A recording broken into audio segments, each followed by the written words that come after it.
이용주 뉴스캐스터와 함께합니다. 어서 오세요. 안녕하세요. 자, 오늘은 어떤 이슈인가요? 미국 유명 애니메이션의 제작 과정에 북한 노동자들이 관여했을지도 모른다는 의혹이 제기됐다는 이슈입니다. 제작 하청을 받았다는 얘기인가요? 예, 그렇죠. 북한에서 감히 미제 아동 영화를 제작한 셈이 되는데요. 네. 지난 22일 CNN과 워싱턴 DC의 외교안보 싱크탱크인 스팀슨 센터는 북한이라는 세계에서 가장 폐쇄적인 경제의 일러스트레이터와 그래픽 디자이너들이 미국의 인기 있는 만화 제작에 관여한 것으로 보인다. 이렇게 또 공식 발표를 했습니다. 아니 어떤 거였는데요? 애니메이션이. 지금 의혹을 받고 있는 애니메이션은요. 미국 아마존의 동영상 스트리밍 서비스인 프라임 비디오에서 인기리에 방송된 이 성인 슈퍼히어로 애니메이션 인빈시블입니다.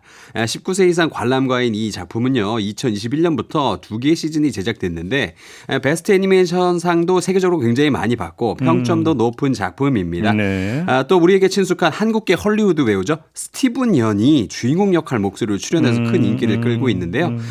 저도 이 애니메이션의 개인적인 굉장히 팬입니다.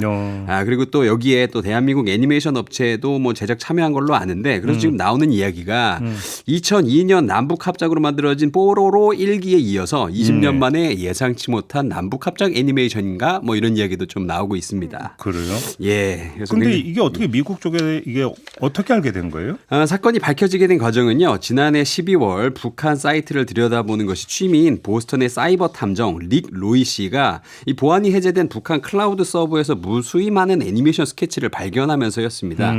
상단에 인빈시블이라고 적힌 문서에 애니메이션 크기, 스타일의 수정 방향이 중국어와 한국어로 이제 깨알같이 적혀 있었다고 하는데요. 네. 이 자료를 이 구글의 자회사인 사이버 안보 업체 이 맨디언트 관계자들이 들여다보고는 로그 파일, 그러니까 누가 이 문서를 열었고 수정했는지 기록되는 파일을 들여다보고 중국이 북한에 애니메이션 프로젝트 외주를 준 것으로 보인다. 이렇게 분석을 했다고 합니다. 미국 회사는 뭐라고 그래요 지금? 헤딩 애니메이션은 캘리포니아주에 있는 스카이바운드 엔터테인먼트라는 회사가 제작을 총괄했는데요. 예. 사측은 CNN에 북한 중국 회사와의 연관성을 적극 부인하면서 사안을 엄중히 지켜보고 있다. 그리고 또 보도 내용에 대한 조사에 착수할 것이라고 밝혔는데요.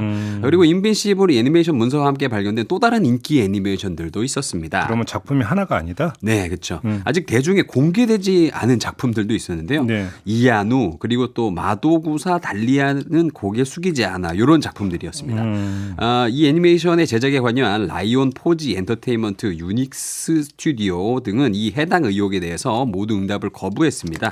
이에 대해서 CNN은 라이온 포지 엔터테인먼트가 이 한국의 회사와 하청 계약을 맺었는데 이 한국 회사가 허가를 받지 않고 다른 곳에 외주를 줘서 계약이 끊겼다라고 보도하기도 했습니다. 아무튼 지금 뭐 사실이 확인이 된 건 아니라 추정인 거죠? 그렇죠.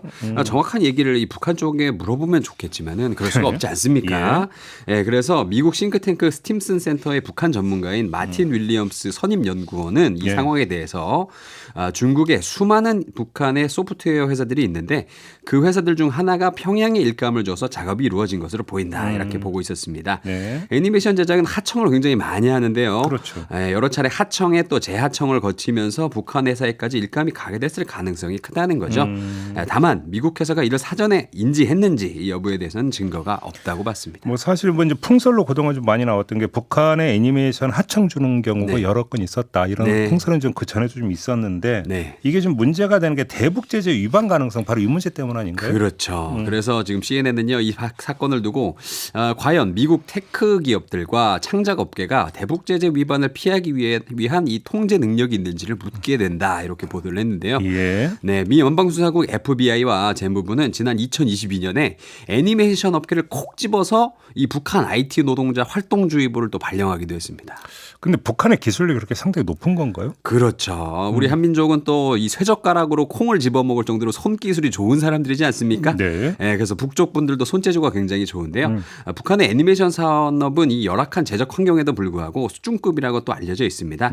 북한 1980년대 초반부터 수익 사업의 일환으로 소련, 프랑스, 이탈리아, 중국 등에서 일감을 받아서 애니메이션 제작 하청 업무를 열심히 하고 있는데요. 네. 조선, 426 만화 영화 촬영소가 그 핵심인데 총 11개 스튜디오를 운영하면서 그동안 약 300편이 넘는 국외 작품을 제작한 것으로 알려져 있습니다. 이게 개성공단 착공할 때 네. 애니메이션 스튜디오 만들자 이런 이야기도 있었던 걸로 기억을 합니다. 네, 그래서 그 당시에 이제 북한의 그 값싼 노동력을 이용해서 뭐 열심히 한번 만들어보자 이런 얘기가 있었는데요. 네.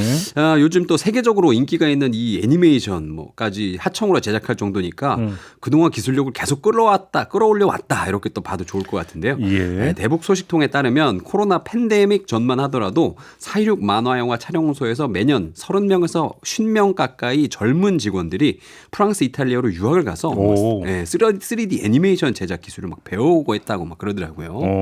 예. 그러니까 이제 이런 어떤 인력들이 결국은 기술력을 지금 담보하고 있다. 네, 그렇죠. 이런 이야기가 맞습니다. 되는 거네요. 네. 알겠습니다. 아무튼 이제 진실이 뭔지 이게 좀 일단 밝혀져야 될 것 같고 네. 그 여하에 따라서 미국 내에서 이제 어떻게 이제 이야기가 진행이 될지 네. 요걸 좀 봐야 될 것 같은데 엽기 토끼님이 북한에도 인재가 많군요라고 네. 의견을 달아주셨는데 저는 이 의견보다 닉네임이 더 꽂힙니다. 엽기 토끼. 그 되게 옛날 오랜만에 봤는데 옛날에 애니메이션. 옛날 기억하시죠? 캐릭터? 네, 그게 그렇죠. 갑자기 생각이 나네요. 네, 엽기스럽긴 했어요. 네, 마무리하겠습니다. 이용주 캐스트였습니다. 고맙습니다. 감사합니다.